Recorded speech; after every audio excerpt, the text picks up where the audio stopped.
अब देखिए, दुनिया में जितने भी धर्म हैं, कोई भी एक धर्म उठाओ और हमें उसका नाम लो और बताओ, कोई भी धर्म ऐसा नहीं है जिसके मानने वालों ने अपने यहां जो भी नबी, जो भी पैगंबर उनके यहां आया, उसको उन्होंने इंसान रहने ही नहीं दिया। अब देख लीजिए, यहूदियों में कौन आए? मूसा, उज़ैर अल्लाह का बेटा बना दिया। ईसाइयों में कौन आया? ईसा। ईसाइयों ने ईसा को रसूल रहने ही नहीं दिया, इंसानियत से निकाल के सन ऑफ गॉड, अल्लाह का बेटा बना दिया। आप लुम्बनी चले जाइए, लुम्बनी नेपाल में गौतम बुद्ध की एक बहुत बड़ी मूर्ति बनी हुई है। जापान और दूसरे देशों से भी लोग आते हैं गौतम बुद्ध की मूर्ति के पास देखने के लिए।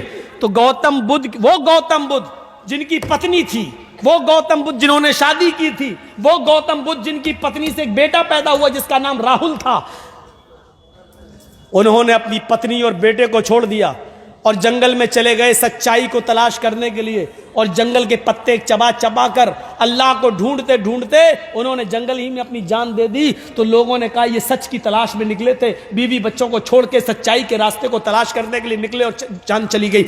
उनको लोगों ने क्या बना दिया? गौतम बुद्ध। और उनकी मूर्ति के नीचे लिखा हुआ है भगवान बुद्ध। यानी उनको भी इंसानियत से, जिसकी बीवी थे, जिसका बच्चा राहुल है, उसको भी इंसानियत से निकाल के क्या बना दिया? भगवान। कृष्ण जी इंसान थे और कृष्ण जी जंगल में सो रहे थे। और पढ़िए महाभारत, कृष्ण जी जंगल में लेटे थे। एक शिकारी शिकार खेलने के लिए गया और उसने हिरन को तीर मारा और उस तीर में जहर लगा हुआ था, जहर कि हिरन को लगेगा, जब तक उसके पास भाग के जाएंगे तब तक उसके जहर से वो मर जाएगा और हम उसको पकड़ के ले आएंगे और अपने यहां खा लेंगे। शिकारी हिरन का शिकार करने गया, उसने हिरन को तीर मारा लेकिन हिरन को तीर नहीं लगा। कृष्ण जी सो रहे थे, जंगल में लेटे थे, उनके पैर के निचले हिस्से में तलवे में वो तीर घुस गया, जहर लगा था। जहर के असर से कृष्ण जी मृत्यु पा जाते हैं, कृष्ण जी चले गए। भगवान है कृष्ण जी और तीर में लगे हुए जहर के असर से मृत्यु पा जाते हैं। इंसान हैं लेकिन उनको भगवान का दर्जा देके क्या कह दिया गया? कृष्ण भगवान। रामचंद्र जी 14 साल का वनवास लिए, इतने बेबस कि उनकी पत्नी सीता को रावण लेके चला गया, वो बचा नहीं सके। हनुमान और लक्ष्मण जी को तलाश करने के लिए भेजा, लेकिन रामचंद्र जी को राम मनुष्य से निकाल कर, इंसानियत से निकाल के क्या बना दिया? राम को राम भगवान। सिखों को देख लो, महावीर सिखों को गुरु नानक पर सबसे ज्यादा भरोसा करते हैं, लेकिन सिखों के टेंपल में, मंदिर में, गुरुद्वारे में चले जाइए तो गुरु नानक की मूर्ति के नीचे लिखा हुआ है गुरु नानक भगवान। जैनियों में चले जाओ, महावीर जी को मानते हैं, लिखा महावीर भगवान। दुनिया में कोई धर्म ऐसा नहीं रहा जिसने अपने यहां आने वाले इंसान को, महान पुरुष को, पुरुष रहने दिया हो, इंसान भगवान का दर्जा दे दिया, भगवान का। सिर्फ इस्लाम एक ऐसा मजहब है जिसने मोहम्मद रसूलुल्लाह सल्लल्लाहु अलैहि वसल्लम को भगवान का दर्जा नहीं दिया। आने वाले उस नबी के बारे में अल्लाह ताला ने फरमाया, क्या है दुनिया के मुसलमानों, अल्लाह मैं ही हूं, तुम्हारे दरमियान हम जो रसूल भेजे हैं, जो पैगंबर भेजे हैं, वो भगवान नहीं है। हमने उनको अपने नूर से भी पैदा नहीं किया है। आए लोगों, इस्लाम के अंदर आना है तो ये अकीदा रखना है, कुल इन्नमा अना बशरुम मिस्लुकुम। आए नबी, आप भी अपनी जबान से कह दीजिए, इन्नमा अना बशरुम मिस्लुकुम, कि मैं तुम्हारी तरह का एक बशर हूं, मैं तुम्हारी तरह का एक इंसान हूं, मैं तुम्हारी तरह का एक मनुष्य हूं, तुम्हारी तरह का एक इंसान हूं। हाँ, मेरा मकाम सबसे बड़ा है, मेरा दर्जा सबसे ऊंचा है, इसलिए कि मेरे पास वही आती है। लेकिन इंसान होने में कोई फर्क नहीं है। 2 आंखें तुम्हारी, 2 आंखें मेरी, 2 कान तुम्हारे, 2 कान मेरे, 2 हाथ तुम्हारे, 2 हाथ मेरे, 2 पैर तुम्हारे, 2 पैर मेरे।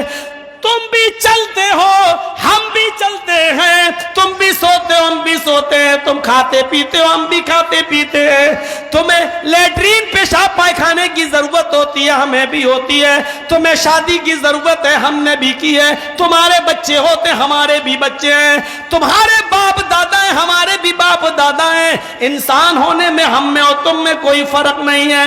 हाँ, फर्क है मकाम और मर्तबे का, फर्क है तो दर्जे का फर्क है।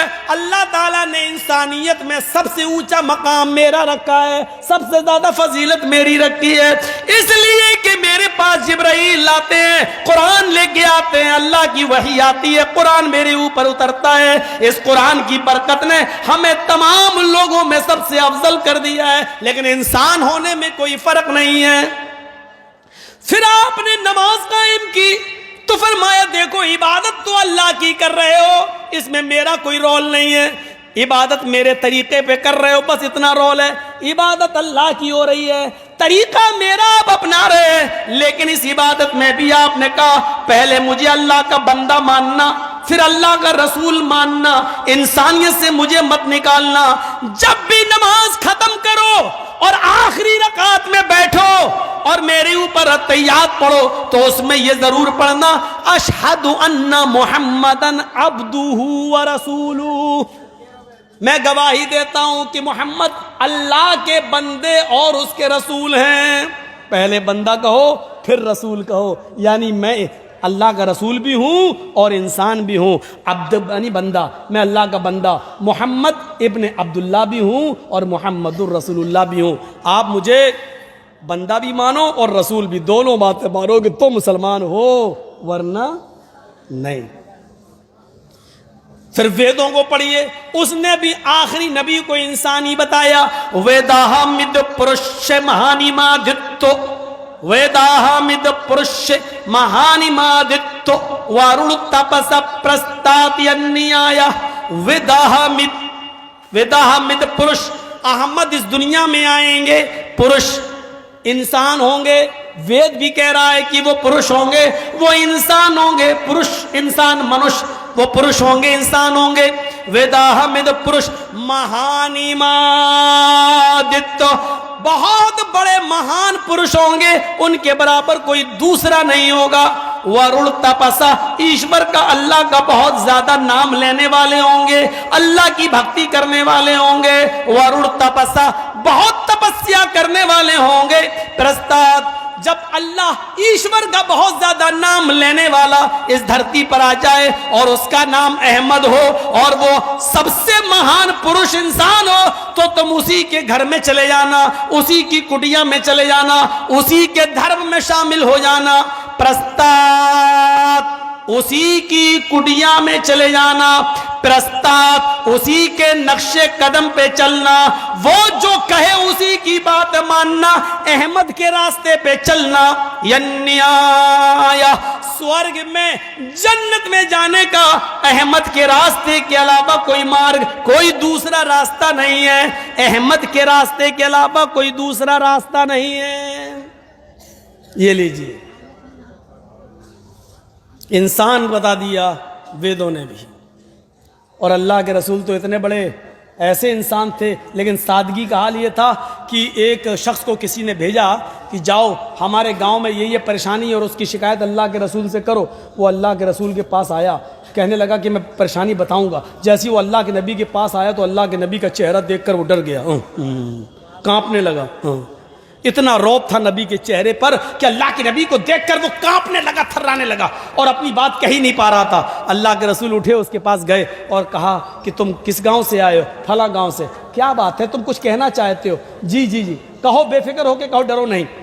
जी वो मेरे गांव में नहीं कह पा रहे। तो अल्लाह के रसूल ने उसका डर निकालने के लिए क्या कहा? डरो नहीं, इन्नी लस्तो भी मलिक। अरे मैं कोई बादशाह थोड़ी हूं, मैं कोई बादशाह थोड़ी हूं जो तुम मुझसे डर रहे हो। आना बनो इमरातिन ताकुलुल कदीद, मैं भी अरब की ऐसी औरत का बेटा हूं, मुझे भी उस मां ने पैदा किया है, मुझे भी उस औरत ने अपने पेट से जना है जो गोश्त के सूखे टुकड़े खाती थी। खुश्क गोश्त, सूखा हुआ गोश्त खाती थी। कदीद, अरब के अंदर कदीद उस गोश्त को कहते थे जो पहले ऊँट काटा जाता था। ऊँट जैसे मान लीजिए ज़िबा कर दिया, नहर कर दिया, तो 5 किलो 10 किलो गोश्त इकट्ठा कर लिया और उसको धूप में डाल दिया और नमक वमक लगा के, साल्ट वाल्ट लगा के उसको धूप के अंदर खुश्क कर लिया। फिर उसको रख लिया अपने यहाँ और उसी में से आधा किलो 250 ग्राम पाव भर निकाला, जब ज़रूरत हुई खा लिया। और 2 महीने 3 महीने 4 महीने तक अरब के लोग खाते थे। उस गोश्त को कहते हैं कदीद। तो क्या कहा, मैं ऐसी औरत का बेटा हूं जिसको ताज़ा गोश्त भी नहीं मिलता है, जो गोश्त के सूखे टुकड़े खाती थी, खुश्क गोश्त खाती थी। मैं उस माँ का बेटा हूं, मुझे उस औरत ने पैदा किया, क्यों डर रहे हो मुझसे? मैं बादशाह नहीं हूं। अल्लाह के रसूल ने अपने आप को एक माँ का बेटा कहा। जरा गौर करो, इंसान,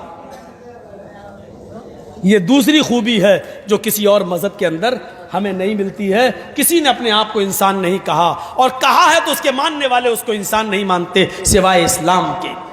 तीसरी खूबी क्या है इस्लाम की?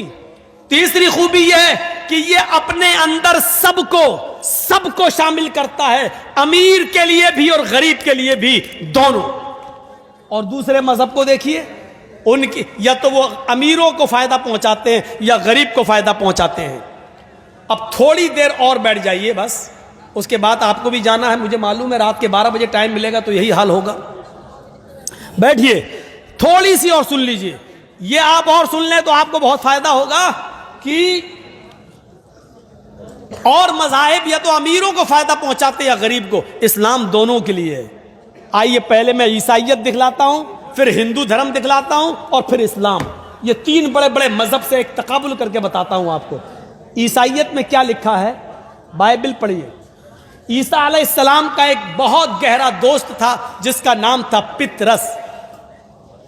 गौर से सुनना, जिसको जाना हो ये वाकया सुन ले फिर चला जाए। उसका नाम क्या था? पितरस।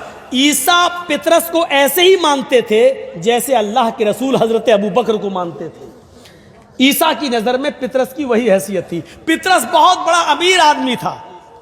पितरस, ईसा अलैहिस्सलाम, जीसस पितरस के पास गए और उससे कहने लगे, आए पितरस, तुम्हारे पास इतनी दौलत है, इतना पैसा, इतना माल, क्या तुम अल्लाह के पास ऊपर लेके जाओगे? क्या तुम ये ऊपर ले जाओगी ये दौलत? तो पितरस ने कहा, मैं क्या करूं? जीसस ने कहा कि सारा माल अल्लाह की राह में खर्च कर दे, सारा माल अल्लाह की राह में खर्च कर दे। पितरस कहने लगा, सारा माल? अरे 10% खत्म, 10वां हिस्सा दे दूं? नहीं। 20वां दे दूं? नहीं। अरे अच्छा चलो चौथाई दे दूं? नहीं। सारा माल खर्च करो। लास्ट में पितरस आया, कहने लगा, अच्छा ऐसा करो, मैं आधा माल अल्लाह की राह में खर्च कर देता हूं और आधा अपने पास। भाई मेरे भी तो बीवी बच्चे हैं, मेरे भी, उनके लिए भी तो हमें छोड़ना है। तो ईसा अलैहिस्सलाम ने, जीसस ने क्या कहा? बाइबल में लिखा है, क्या कहा? अरे नहीं, आधे में भी तुम्हें जन्नत नहीं मिलेगी। सुई के सुराख से ऊंट चला जाए ये तो हो सकता है। लो, बाइबल में क्या लिखा है? जीसस क्या कह रहे हैं? ईसा, हाय पितरस, अल्लाह की जन्नत में कोई अमीर चला जाए ये मुमकिन नहीं है। ऊंट, सुई के सुराख से ऊंट का चला जाना तो मुमकिन है, सुई के सुराख से ऊंट का दाखिल होना ये तो हो सकता है, लेकिन अल्लाह की जन्नत में कोई पैसे वाला चला जाए ये मुमकिन नहीं है। जब तक तू गरीबों में सारा का सारा माल नहीं दे देगा तब तक तू जन्नत में नहीं जाएगा। पितरस ने कहा, तो मुझे जन्नत में जाना ही नहीं है। लो, भाग आए और ईसा को छोड़ दिया। ये बाइबल कह रही, और सही बात है भैया, पूरा कौन दे देगा? मेरे पास एक ही घर है और कह दो कि जब तक तुम अपना पूरा का पूरा घर नहीं दे दोगे गरीब को तब तक तुम जन्नत में नहीं जाओगे। हम दे देंगे? कभी नहीं देंगे। इसलिए इस्लाम ने क्या कहा? अगर तुम इस्तिताअत रखते हो तो तुम्हारे ऊपर जिम्मेदारी क्या है? 2.5%, 100 में 2.5 रुपया गरीब को दो, 1000 में 25 रुपया दो, 1 लाख में 2.500। हर आदमी दे सकता है, लेकिन कह दो 1000 है पूरा दे दो, तो कौन दे देगा? तो पितरस ने कह दिया, हटो, नहीं देंगे। तो पता चला ईसाई बनोगे तो गरीब होना जरूरी है। अगर अमीर रहोगे तो जन्नत में जा ही नहीं सकते। ईसाई धर्म हमें बताता है कि जन्नत में जाना है तो गरीब बनकर जा सकते हो, अमीर रहकर जन्नत नहीं मिलेगी।